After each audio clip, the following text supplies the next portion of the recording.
أعوذ بالله من الشيطان الرجيم بسم الله الرحمن الرحيم يوفون بالنذر ويخافون يوما كان شره مستطيرا ويطعمون الطعام على حبه مسكينا ويتيما واسيرا إنما نطعمكم لوجه الله لا نريد منكم جزاء ولا شكورا إنا نخاف من ربنا يوما عبوسا قمطريرا فوقاهم الله شر ذلك اليوم ولقاهم نضرة وسرورا وجزاهم بما صبروا جنة وحريرا صدق الله العظيم.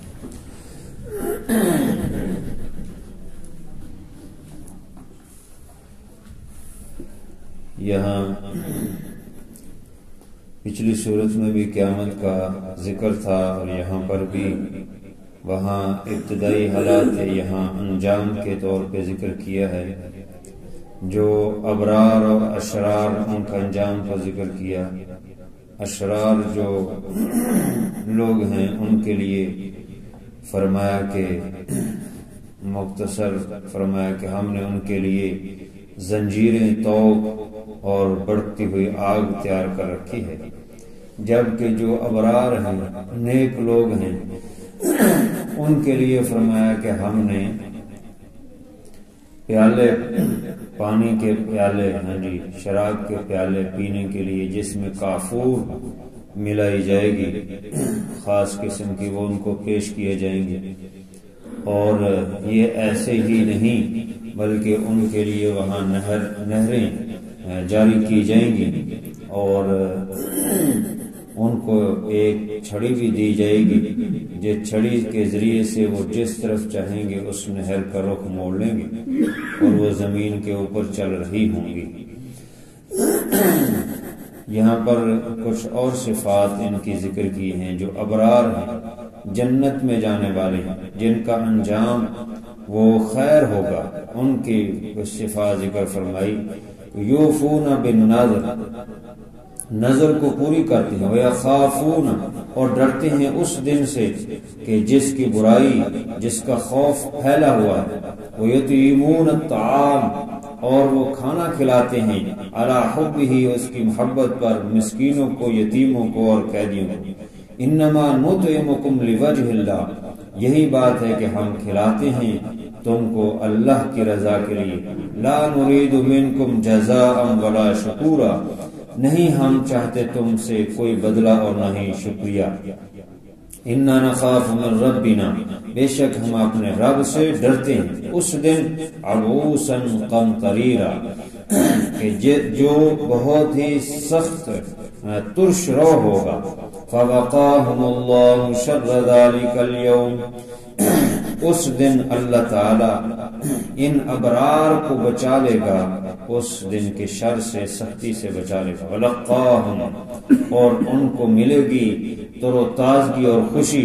وجزاهم، اور یہ بدلہ ہے ان کا بما صبروا، کہ جو انہوں نے صبر کیا. جنتا وحریرا، جنت اور ریشم کا لباس ان کو دیا جائے گا. یہ صفات ابرار لوگ جو نیک لوگ ہیں ان کی یہاں پر ذکر فرمائی ہے. پہلی صفت یہاں پر یہ ذکر فرمائی کہ یوفون بالنذر، نظر کو پورا کرتے ہیں. نظر منت کو کہتے ہیں کہ کوئی شخص یہ کہے کہ میرا فلاں کام ہو جائے تو میں یہ کروں گا. اس میں اچھی نظر بھی ہوتی ہے، بری نظر بھی ہوتی ہے. بری غلط لوگ نظر بھی مان لیتے ہیں گناہ کی، معصیت کی، اور اچھی نظر بھی مان لیتے ہیں. تو اس کو منع کیا گیا ہے، نظر منت نہ مانا. اگر مانی ہے تو پھر اچھی اگر منت ہے تو اس کو پورا کرنا لازم ہو جاتا ہے، واجب ہو جاتا ہے، کیونکہ یہ کام اس کے لیے واجب نہیں ہے، خود اس نے اپنے اوپر واجب کیا ہے، فرض کیا ہے. مثلا کوئی شخص کہتا ہے کہ یہ میرا مریض، میرا عزیز، یہ شفا اس کو ہو گئی تو میں ایک بکرا یا ایک گائے اللہ کے راستے میں ذبح کروں گا. تو جب اس کو شفا ہو گئی تو اس پر لازم ہے کہ یہ جو اس نے نظر مانی ہے یہ پورا کرے، یہ اس پر فرض ہو جاتی ہے. ماننے سے پہلے فرض نہیں تھی. تو اس سے ایک بات یہ بھی ثابت ہوئی، مفسرین فرماتے ہیں کہ جب خود جو چیز فرض نہیں تھی اس کے کہنے سے فرض ہو جاتی ہے، تو جو اللہ نے فرض کیا ان کا کتنا ضروری پورا کرنا ہے۔ اللہ نے 5 وقت نماز فرض کی ہے، زکوٰۃ فرض کی ہے، صاحب حیثیت پر حج فرض کیا ہے، روزے فرض کیے ہیں، تو ان کا کتنا ضروری ہے، لازم ہے پورا کرنا۔ وہ تو کسی صورت بھی اس میں سستی جو ہے وہ روا نہیں، جائز نہیں اور برداشت نہیں۔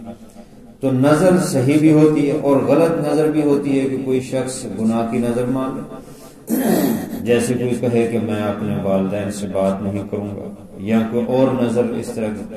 تو جو معصیت کی نظر ہے گناہ کی، اس کے متعلق آپ صلی اللہ علیہ وسلم فرمایا کہ اس کو توڑے اور اس کا کفارہ ادا کر دے، اور اس کو پورا کرنا درست نہیں ہے۔ گناہ سے بچنا، ایک عورت نے نظر مانی کہ میں ننگے سر پیدل حج کروں گی یا عمرہ کروں گی، آپ صلی اللہ علیہ وسلم کے سامنے اس کو پیش کیا گیا، تو آپ صلی اللہ علیہ وسلم فرمایا تم نے گناہ کی نظر مانی۔ عورت کے لیے جائز نہیں کہ وہ سر کو ننگا کرے، اور تم اتنی طاقت بھی نہیں رکھتی کہ پیدل سفر کر سکو، لہذا سواری پہ سفر کرو اور اپنے سر کو ڈھانکو، یہ درست نہیں ہے۔ عورت تو اکیلی اگر ہو گھر میں بند کمرے میں، تو وہ نماز کے لیے کھڑی ہو تو اگر چوتھائی حصہ سر کھلا ہوا ہے تو اس کی نماز نہیں ہوگی، اس کو تو اکیلی میں بھی جو ہے سر ڈھانکنے کا حکم۔ یہ چیز ہے کہ وہ سارے جہان کے سامنے اپنے سر کو کھولے، یہ تو کسی طرح بھی جائز نہیں ہے۔ لیکن آج اس کو گناہ نہیں سمجھاتا، اور عورتیں جو ہے عام معمول سمجھتی ہیں اور سر ننگے کر کے جو ہے جسم ننگا کر کے بازاروں میں پھرنا اور باہر پھرنا۔ تو بہرحال گناہ کی نظر مانی ہے تو اس کے لیے یہ ہے کہ اس کو توڑے اور اس کا کفارہ ادا کر دے۔ جو قسم کا کفارہ ہے وہی نظر کا کفارہ ہے، 10 مسکینوں کو کھانا کھلائے اور 2 وقت کا، یا ان کو کپڑا پہنائے، یا 3 روزے رکھے مسلسل۔ تو بہرحال اس میں یہ ہے کہ گناہ کی نظر نہیں ہونی چاہیے، اور اچھی نظر جو ہے وہ اس کو پورا کرنا لازم ہو جاتا ہے۔ جب اچھی صحیح نظر مانی جائے تو اس کو پورا کرے اور گناہ کی نظر نہ مانے۔ اسی طرح غیر اللہ کے نام کی نظر جائز نہیں ہے، جیسے لوگ کہہ دیتے ہیں کہ ہمارے اس مریض کو صحت ہوئی تو ہم داتا دربار پر دیگ چڑھائیں گے، تو یہ شرک ہے، اور یا بکرا چڑھائیں گے یا اور اس طرح کی کوئی بات، تو یہ شرک ہے اور گناہ ہے۔ اگر تو وہ ان بزرگوں کا قرب حاصل کرنے کے لیے کرتے ہیں تو یہ شرک ہے، اور تعظیم اسی طرح جیسے اللہ تعالیٰ کے لیے نظر مانی جاتی ہے۔ تو اگر یہ جو ہے وہ بظاہر صورت یہ نظر کی ہے، لیکن اس کا مقصد وہاں پہ جو لوگ ہیں ان کو کھلانا ہے، تو پھر یہ بھی سمجھنا چاہیے کہ جو لوگ وہاں پر پھرے کیا وہ مستحق ہیں۔ نظر جو ہے جیسے زکوٰۃ مستحق کو ڈھونڈ کر دینا ضروری ہے، نظر کے جو مال ہوتا ہے وہ مستحق تک پہنچانا ضروری ہے، کیونکہ یہ واجب ہو جاتی ہے، اور واجب کی حیثیت جو ہے وہ مستحق کے لیے ضروری ہے۔ تو وہاں پر تو عام لوگ بھی ہوتے ہیں، صاحب حیثیت بھی ہوتے ہیں، تو اس لیے جو ہے یہ درست نہیں ہے۔ غیر اللہ کی نظر درست نہیں ہے، غیر اللہ کے نام پہ کسی چیز کو پیش کرنا یا نظر ماننا یہ درست نہیں ہے۔ ہاں البتہ جو ہے صحیح نظر مانی ہے تو پھر اس کو پورا کیا جائے، اس کو پورا کرنا لازم ہو جاتا ہے۔ بعض فقہا تو فرماتے ہیں کہ جو گناہ کی نظر اس کو توڑ دے اور اس پر کفارہ بھی نہیں، لیکن امام ابو حنیفہ رحمہ اللہ، امام احمد بن حنبل غالباً اور دیگر فقہا جو ہے وہ فرماتے ہیں کہ نہیں، اس کا جیسا کہ حدیث شریف میں بھی موجود ہے کہ گناہ کی جو نظر مانی ہے تو اس کو توڑے اور اس کا کفارہ ادا کرے، تو لہذا اس کا کفارہ ادا کرنا پڑے گا۔ تو فرمایا کہ یوفون بالنذر، وہ نظر کو پورا کرتے ہیں اگر نظر منت مان لی ہے، ورنہ تو ماننی چاہیے، نظر نہیں ماننی چاہیے۔ ویسے ہی اللہ کے راستے میں بغیر نظر اور منت مانے صدقہ کر لیں۔ حدیث شریف میں ہے کہ نظر جو ہے وہ شخص مانتا ہے جو بخیل ہوتا ہے، جو بخل کرتا ہے تو اللہ تعالیٰ اس سے بخل اس کا توڑ کر جو ہے اس سے نظر مانتا ہے، اور اس کے ذریعے سے پھر اللہ اس سے مال کرواتا ہے، کیونکہ یہ تو سودے بازی ہے، یہ تو شرط بازی ہے کہ اللہ میرا یہ کام کرے گا تو میں دوں گا، نہیں کروں گا تو نہیں دوں گا۔ تو اللہ کے ساتھ سودے بازی اور شرط بازی تو درست نہیں ہے۔ اس لیے ایسا بخیل آدمی کرتا ہے، ہاں ویسے ہی صدقہ کر، نظر نہ مانے، بس کہ اللہ تعالیٰ جو ہے اور رحم فرمائے، کرم فرمائے، اور اللہ تعالیٰ سے دعا مانگے اور صدقہ کر۔ نظر اور منت جو ہے بہرحال اگر کسی نے مان لی ہے تو پھر اس کو پورا کرنا چاہیے۔ تو فرمایا کہ ان ابرار کی یہ صفت ہے کہ وہ نظر کو پورا کرتے ہیں۔ وَيَخَافُونَ يَوْمًا كَانَ شَرُّهُ مُسْتَطِيرًا، اور دوسری صفت یہ ہے کہ وہ اس دن سے ڈرتے ہیں، ان کے دلوں میں خوف ہے، کانا جس کی برائی، جس کا خوف مستطیرا پھیلا ہوا ہے، ہر آدمی پر اس کا خوف ہوگا قیامت کے دن، چاہے وہ کافر ہے، وہ آخرت کو نہیں بھی مانتا تو قیامت کے دن اس کے اوپر بھی خوف طاری ہوگا۔ حتیٰ کہ انبیاء کرام کے متعلق بھی ہے کہ وہ بھی ربی سلم اے اللہ ہمیں بچا لے، اے اللہ ہمیں بچا لے، وہ کریں گے۔ تو انبیاء جو اللہ کے خاص الخاص ہیں ان کی یہ حالت ہوگی تو عام لوگوں کی کیا حالت ہے؟ اس دن کا خوف، تو جو اس دن کا خوف رکھتے ہیں دنیا میں تو نیکی کرنی آسان ہوتی ہے، تو ان ابرار کے دلوں میں اس دن کا خوف ہے۔ وَيُطْعِمُونَ الطَّعَامَ عَلَىٰ حُبِّهِ مِسْكِينًا وَيَتِيمًا وَأَسِيرًا، اور وہ کھانا کھلاتے ہیں عَلَىٰ حُبِّهِ، اس کی محبت پر۔ حُبِّهِ ہی ضمیر اگر تو لوٹائیں کھانے کی طرف تو پھر معنی یہ ہے کہ ان کو خود بھی ضرورت ہے، خود بھی کھانے کی چاہت اور محبت ہے، لیکن خود اپنی چاہت اور محبت کو ہٹا کے جو خود اس کو پسند ہے، محبوب ہے، حب ہی جو جس کو خود وہ چاہتے ہیں، پسند کرتے ہیں، وہ دوسروں کو دیتے ہیں۔ کیونکہ دوسری جگہ قرآن پاک میں لن تنالوا البر حتی تنفقوا مما تحبون، تم نیکی کو نہیں پہنچ سکتے جب تک تم وہ نہ دو اللہ کے راستے میں جو تمہیں محبوب ہے۔ تو وہ لوگ جو ہے جو ان کو خود ضرورت ہے، محبت ہے، کھانے کی چاہت ہے، لیکن وہ پھر اللہ کے راستے میں دے دیتے ہیں، ضرورت مندوں کو دے دیتے ہیں۔ اور دوسرا معنی یہ ہے کہ حب ہی کی ہی ضمیر اللہ تعالیٰ کی طرف لوٹ رہی، لفظ اللہ کی۔ پھر معنی یہ ہے کہ وہ اللہ کی رضا اور اس کی محبت میں آ کر لوگوں کو کھانا کھلاتے ہیں، اللہ کی محبت کے لیے، اللہ کو خوش کرنے کے لیے، اس کی محبت میں چاہت میں اپنا مال خرچ کرتے ہیں۔ مسکیناً اور ویتیماً واسیرا، مسکین جو ہے اس کو کہتے ہیں کہ جس کے پاس کچھ ہو لیکن اس کا گزر بسر نہ ہو، اس سے ہو رہا ہو۔ جیسے مزدور آدمی ہے تو 10-15 ہزار روپیہ اس کو ملتی ہے تنخواہ، تو اس کے بچے ہیں 5-7-10 بچے، اس سے اس کا مہینے کا گزارا نہیں ہو رہا، تو اس کے لیے خرچ کرنا، تو یہ فقیر کہلاتا ہے۔ جس کا گزر بسر اپنی آمدنی سے نہ ہو رہا ہو، خرچے اس کے زیادہ ہوں، جائز خرچے، اور آمدنی اس کی کم ہو۔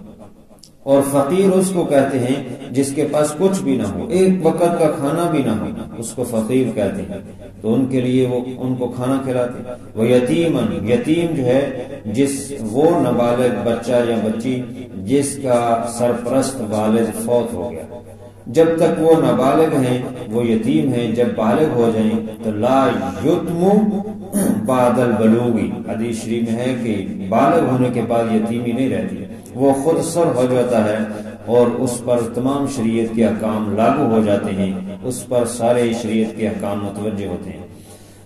جب تک وہ نابالغ ہے اس وقت تک وہ یتیم ہیں، تو ان کے لیے چونکہ ان کا کوئی کمانے والا نہیں، وہ چھوٹے ہیں، تو ان کے لیے خرچ کرنا۔ واسیرہ اور قیدیوں کو کھانا کھلانا بھی ثواب ہے، اللہ کی رضا کے لیے کھانا کھلانا چاہیے، چاہے وہ کافر ہو چاہے وہ مسلمان ہو۔ جب ان کو قید کیا ہے تو پھر ان کو کھانا کھلانا لازم ہے، وہ ان کا حق ہے۔ حدیث شریف میں ہے کہ ایک شخص کو صحابہ کرام نے پکڑ لیا، قبیلہ عقیل سے تھا، وہ تھا مسلمان لیکن اس نے اپنے اسلام کا اظہار نہ کیا تھا، تو اس قبیلے والوں نے مسلمانوں کے خلاف جنگ لڑی تھی، تو صحابہ کرام نے ملا ایک شخص کو پکڑ لی۔ جب پکڑ کے حضور علیہ السلام نے ان کو دیکھا تو آپ کو اس قیدی نے آواز دی، تو آپ صلی اللہ علیہ وسلم فرمایا بھی کیا بات؟ اس نے کہا جی یہ آپ کے ساتھی مجھے پکڑ کر لے آئے ہیں، جبکہ میں تو اسلام لے آیا ہے، میں تو مسلمان ہوں۔ تو آپ نے فرمایا کہ تم اب قید ہونے کے بعد اپنے اسلام کا اظہار کر رہے ہو، تمہارا اسلام تو قبول ہے لیکن تمہیں رہائی نہیں ملے گی، رہائی قانون کے مطابق ملے گی، کیونکہ تم نے اسلام کا اظہار اگر پکڑے جانے سے پہلے کرتے تو پھر تمہیں قید نہ کیا جاتا، تمہارے قبیلے نے جو مزاحمت کی ہے اس وجہ سے تمہیں پکڑا گیا ہے۔ پھر آج آگے جانے لگے تو اس نے پھر آواز دی، اس نے کہا کہ اچھا مجھے کھانا تو کھلا دیں۔ آج نے فرمایا ہاں یہ کھانا تیرا حق ہے، تجھے کھانا وقت پر اور تیرے لیے کھانے کا انتظام کیا جائے گا اور تجھے کھانا کھلایا جائے گا۔ تو قیدی جو ہے وہ چاہے کوئی بھی ہو، اس کے چونکہ اس کو قید کیا ہے، چاہے وہ کافر ہے مسلمان ہے، اس کو کھانا کھلانا یہ ذمہ داری ہے جنہوں نے قید کیا ان کی۔ انما نطعمکم لوجہ اللہ لا نرید منکم جزاء ولا شکورا، اور وہ جو اللہ کے راستے میں خرچ کرتے ہیں، چاہے وہ نظر کی صورت ہو، چاہے وہ صدقہ خیرات کی صورت ہو، زکوٰۃ کی ہو، مسکینوں یتیموں قیدیوں کو کھانا کھلانا ہو، وہ اس میں کسی قسم کی غرض نہیں رکھتے۔ ان کی غرض کیا ہے؟ یہی بات ہے کہ ہم کھانا کھلاتے ہیں اللہ کی رضا کے لیے، اللہ کو خوش کرنے کے لیے۔ لا نرید منکم، تم سے کچھ نہیں چاہتے، کوئی بدلہ، کوئی شکریہ، کچھ نہیں چاہتے کہ تم ہمارا شکریہ ادا کرو، یہ بھی نہیں چاہتے، تم ہماری عزت کرو یا کوئی بدلہ دو، یہ بھی نہیں چاہتے، ہم کچھ نہیں چاہتے، صرف اللہ کے لیے آخرت کا اجر چاہتے۔ اما عائشہ رضی اللہ تعالیٰ جب صدقہ خیرات کرتی تھی تو جس بندے کو دیتی تھی کہ جاؤ جا کے مسکینوں کو دے دو یا فلاں جگہ دے دو، تو ساتھ اس شخص کو کہتی تھی کہ دیکھنا وہ کیا جواب دیتی، تو اگر تو وہ کہتے کہ شکریہ یا جزاک اللہ، تو اما عائشہ رضی اللہ عنہ ان کو بھی بدلے میں کہہ دیتی کہ ان کا بھی شکریہ اور ان کو بھی جزاک اللہ، تاکہ ان کا جو میں نے صدقہ دیا ہے اس میں سے ثواب نہ کم ہو۔ انہوں نے شکریہ کہا ہے تو میں بھی بدلے میں شکریہ کہہ دوں، انہوں نے جزاک اللہ کہا ہے تو میں بھی بدلے میں جزاک اللہ کہہ دوں، میرے صدقے کا ثواب میرے پاس باقی رہے گا۔ تو اس طرح جو ہے کوئی غرض نہیں ہونی چاہیے، صرف اللہ کی رضا کے لیے صدقہ خیرات کرتے ہیں، یہ ابرار کی صفات ہے، جنتی لوگوں کی صفات ہے۔ اِنَّا نَخَافُ مِن رَّبِّنَا يَوْمًا عَبُوسًا قَمْطَرِيرًا، بے شک ہم خوف کرتے ہیں اپنے رب سے اس دن کہ جو دن جو ہے بڑا سخت ہوگا۔ قمطریرہ سخت ہونے کو کہتے ہیں، قمطریرہ اس اونٹنی کو بھی کہتے ہیں جو اپنا دودھ چڑھا لے اور اپنے جسم کو سپیڑ کر سخت کر لے، تو اس کو کہتے ہیں قمطریر ہو گئی، یعنی سخت ہو گئی۔ تو وہ دن جو ہے قیامت کا دن وہ بڑا سخت ہوگا، اداسی والا، اداس کرنے والا، پریشان کرنے والا اور سختی والا دن ہوگا، اس دن کا وہ خوف رکھتے ہیں۔ وَوَقَاهُمُ اللَّهُ شَرَّ ذَلِكَ الْيَوْمِ، اللہ تبارک و تعالی اس دن کے شر اور تکلیف سے ان ابرار کو بچا لے گا۔ وَلَقَّاهُمْ نَظْرَةً وَسُرُورًا، اور ملائے گا ان کو دے گا اللہ تعالیٰ تر و تازگی، خوشی اور رحمت عنایت فرمائے گا۔ وَجَزَاهُمْ بِمَا صَبَرُوا، یہ ان کو بدلہ ہوگا جو دنیا میں صبر کرتے رہے، مشکلات میں، دکھ تکلیف میں، مسائب میں، سب موقع پر وہ صبر کا دامن تھامے رکھے۔ ان کے لیے اب جنت ہے اور ریشم کا لباس ہے، جو چیزیں دنیا میں ممنوع تھی اللہ تعالیٰ نے وہاں پر ان کے لیے وہ چیزیں، ریشم کا لباس ہے، سونا چاندی پہننا ہے، دیگر چیزیں ہیں، وہ سب شراب طہورہ ان کو دی جائے گی۔ تو یہ ساری چیزیں ان کو نعمتیں دی جائیں گی جو ابرار اور صفات کے مالک ہیں۔ اللہ تعالیٰ عمل کی توفیق عطا فرمائے۔ الحمدللہ رب العالمین والعاقبۃ للمتقین والصلاۃ والسلام علی سید الرسل وخاتم الانبیاء والمرسلین۔ ربنا آتنا فی الدنیا حسنۃ وفی الآخرۃ حسنۃ وقنا عذاب النار۔ یا اللہ اپنی رحمت سے ہماری حاضری کو قبول فرما، جو کمی رہ گئی اپنے فضل سے معاف فرما، بیماروں کو شفا عطا فرما، اپنے حکموں کی پابندی کرنے کی توفیق عطا فرما، مرنے سے پہلے مرنے کی تیاری کی توفیق عطا فرما، حضور نبی پاک صلی اللہ علیہ وسلم کی سنت پر عمل کرنے کی توفیق عطا فرما، اللہ رسول کی اطاعت و فرما برداری عطا فرما۔ یا اللہ تو اپنے فضل کے فیصلے فرما، اپنے غیب کے خزانوں سے اس کے حلال وافر مقدام عطا فرما۔ ربنا هب لنا من ازواجنا وذرياتنا قرة اعين واجعلنا للمتقين اماما۔ وصلی اللہ تعالی علی